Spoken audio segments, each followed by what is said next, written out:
Hey y'all, Devin the Albino Jackass here, actually wearing my glasses for this video. And today we're doing Brain Salad Episode 2. Now, you know what, let me take these off. What I want to talk about today is something a little different. I've covered Fallout all week, and I would really like to talk about New Vegas for a little bit, and then I'm going to get into some real-world stuff here. So, one of the things I didn't get a chance to touch on in my review of New Vegas is some of the great writing that is in the game. And we're going to take a look at that through the two main factions in the game. Now, there are four that you can side with, but we're going to take a look at Caesar's Legion and the New California Republic, the NCR. And we're going to look at their dynamic a little bit before I get into the real world situation.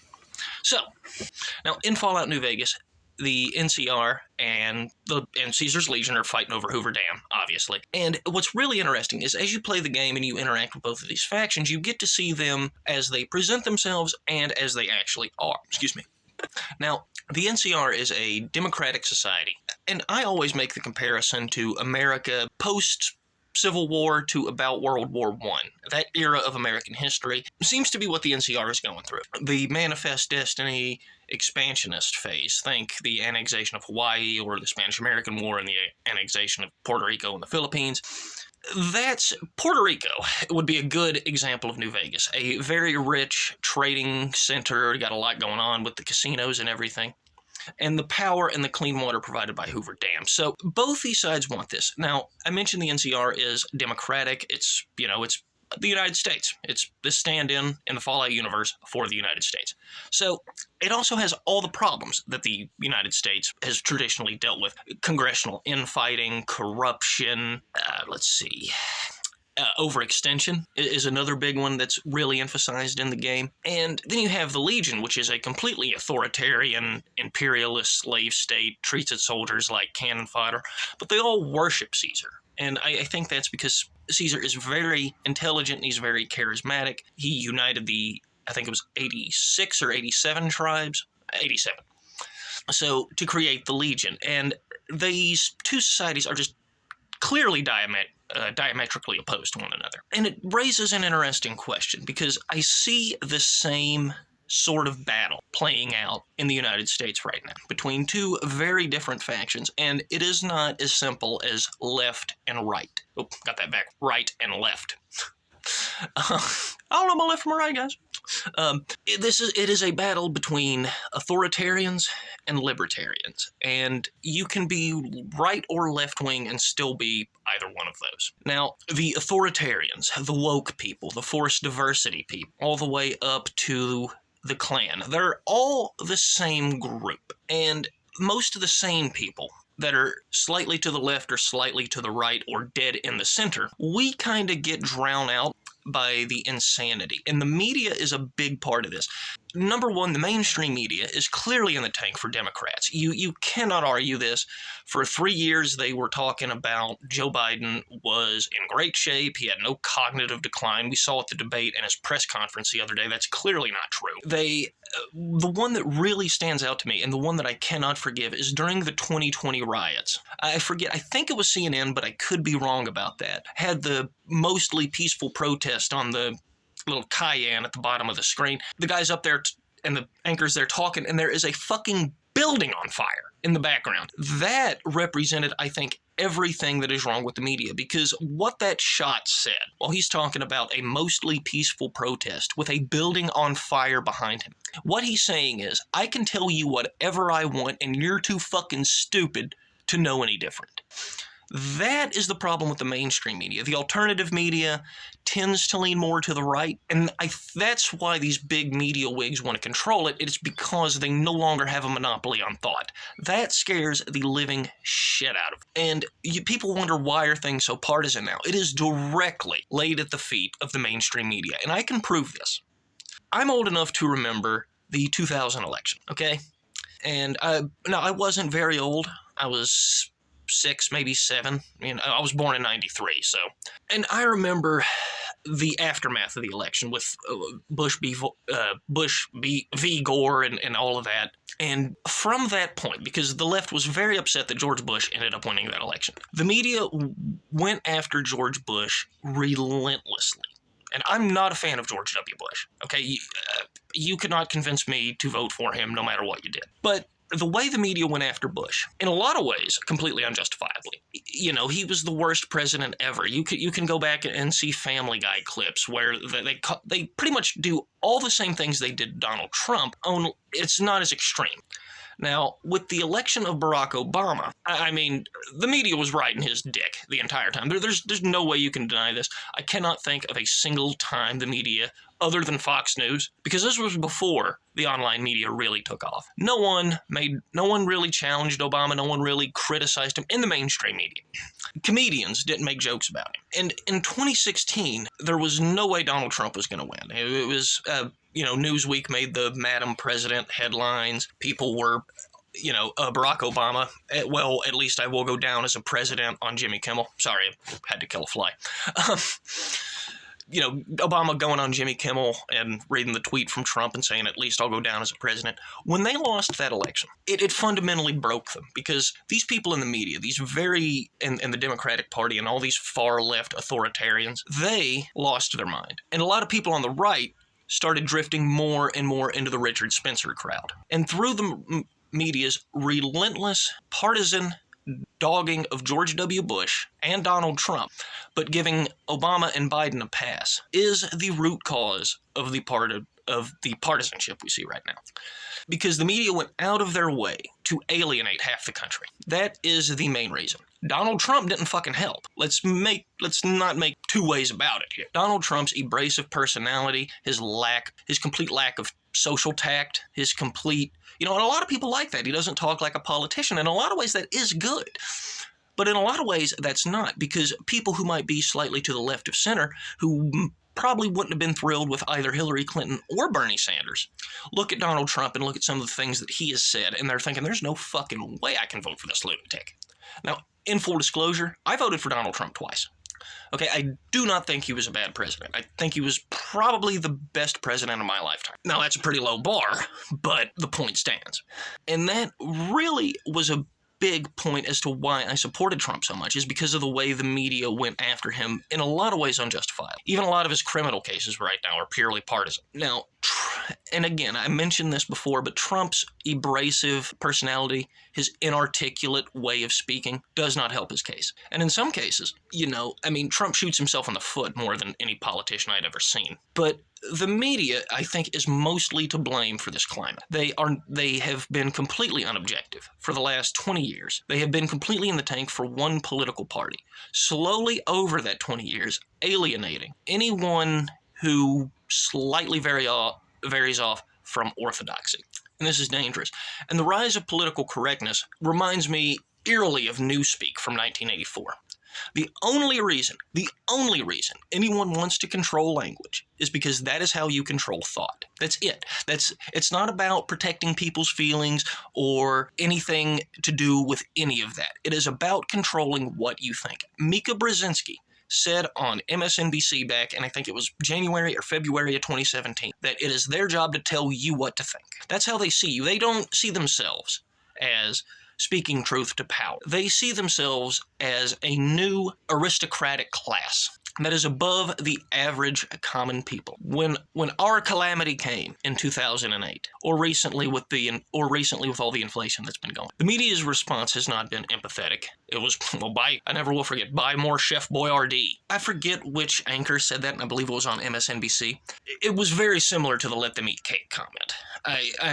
This is how this whole apparatus views you. And I will get to the right-wing authoritarians here in a minute, the people that go after Lauren Southern for getting divorced and that kind of thing. They're the same shade of authoritarian that these far woke left-wingers are. And it is a part of the right that does exist. I mentioned it in last week's episode about worshiping at the altar of Trump. There are circles in the right that any criticism of this man is met with the same kind of vitriol as going to the atheism subreddit and typing in George Carlin is overrated. They will lose their fucking mind. if you bring up things that Trump has done, actively done. Like you can say Trump won the 2020 election, and Trump lost the 2020 election, and they lose their fucking minds. You can bring up that every case he brought in court was tossed out. Well, that doesn't matter.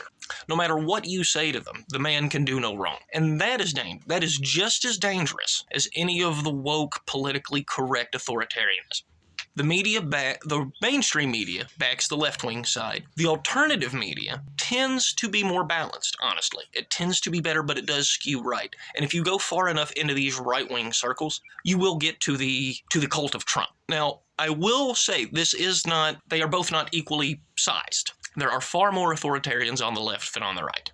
But the media is driving more and more people into either one of those corners. It's a pretty good example of what Caesar talks about in Fallout New Vegas with Hegelian dialectics, which is basically the political version of to every action there is an equal and opposite reaction. Okay? The election and presidency of Jimmy Carter led directly to Ronald Reagan and George H.W. Bush, which led directly to Bill Clinton taking power, which led directly to the Republicans taking control of Congress in '94. And over each of these elections, the left and the right continued to move incrementally further apart because of the media coverage of these different administrations.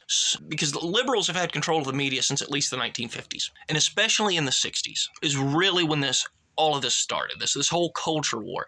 And what we're seeing right now is the thesis was the American ideals of freedom, family, religion.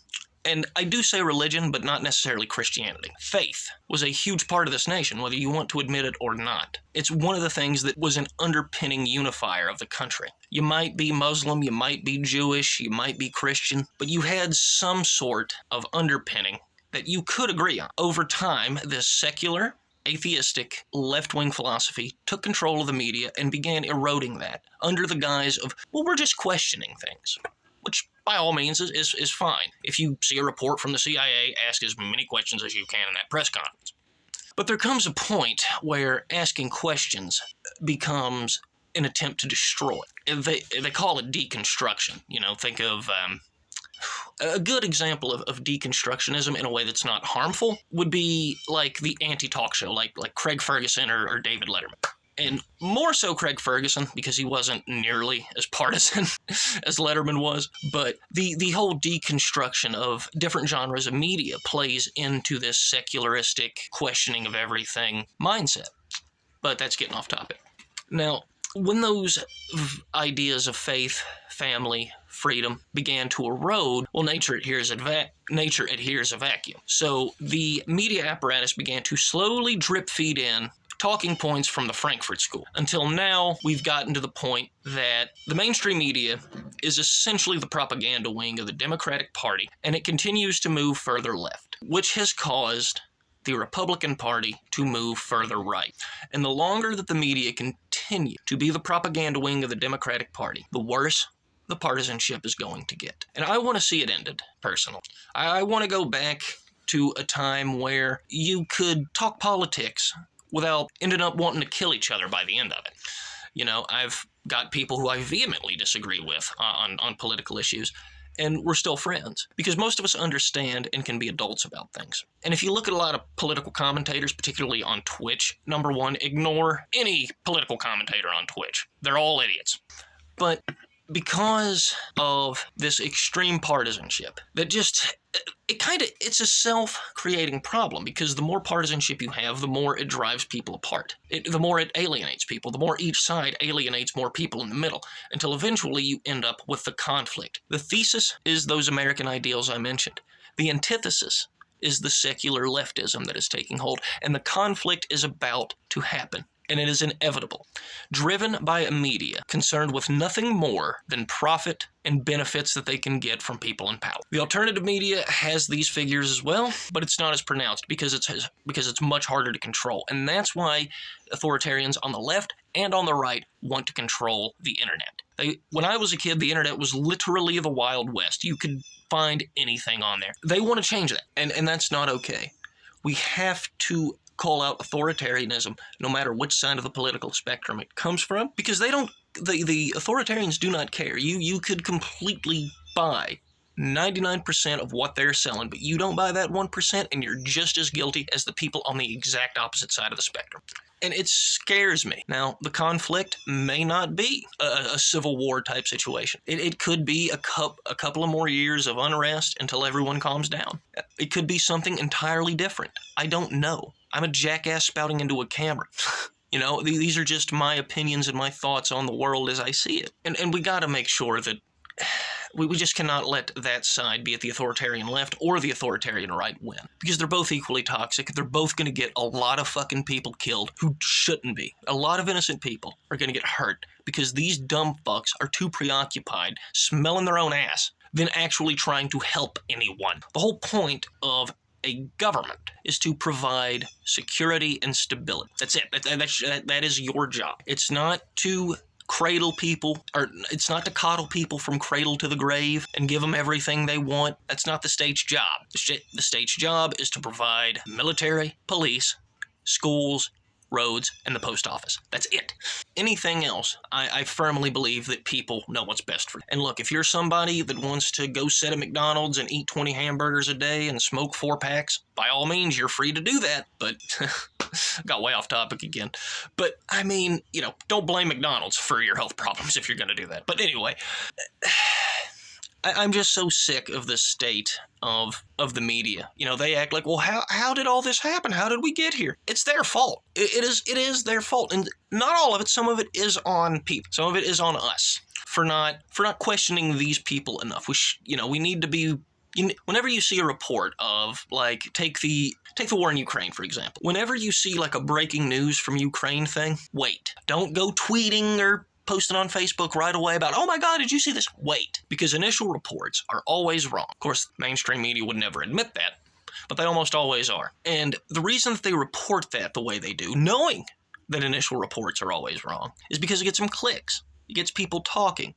It's all a big game to them. It's all a big game, man. And that is the real sad part, because it's fucking killing the country that I love, personally. Oh, man. But I think all of this can be solved if we all remember just one thing. And it's a quote from a Hank Williams song. It is, help your brother along the road, no matter where he starts. For the God that made you made them too. I hate communism with everything in me. But if I saw somebody wearing a red flag t-shirt bleeding out in the street, I'm calling an ambulance and applying a tourniquet. I hate communism. I don't hate the people who believe in it. I hate the idea, not the people. I hate this woke ideology that is creeping into everything. I don't hate the people who believe it, because they think they're trying to help.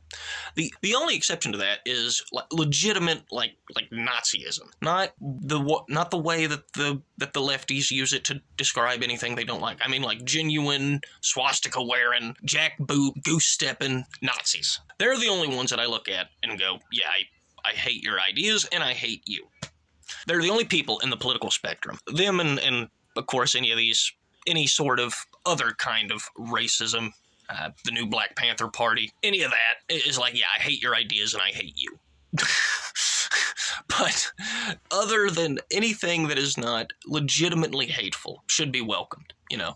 And one of the things that a lot of left, you don't like immigration, that means you don't like brown people. Well, no. If people were flooding into the country from the Canadian border, I'd want to lock that down too. You know, if we had a bunch of Canadian immigrants coming in, it doesn't matter the color, it's just an easy way to smear people. And again, that's another tactic that the media uses that is driving this partisanship, is just blatantly lying about people they don't like.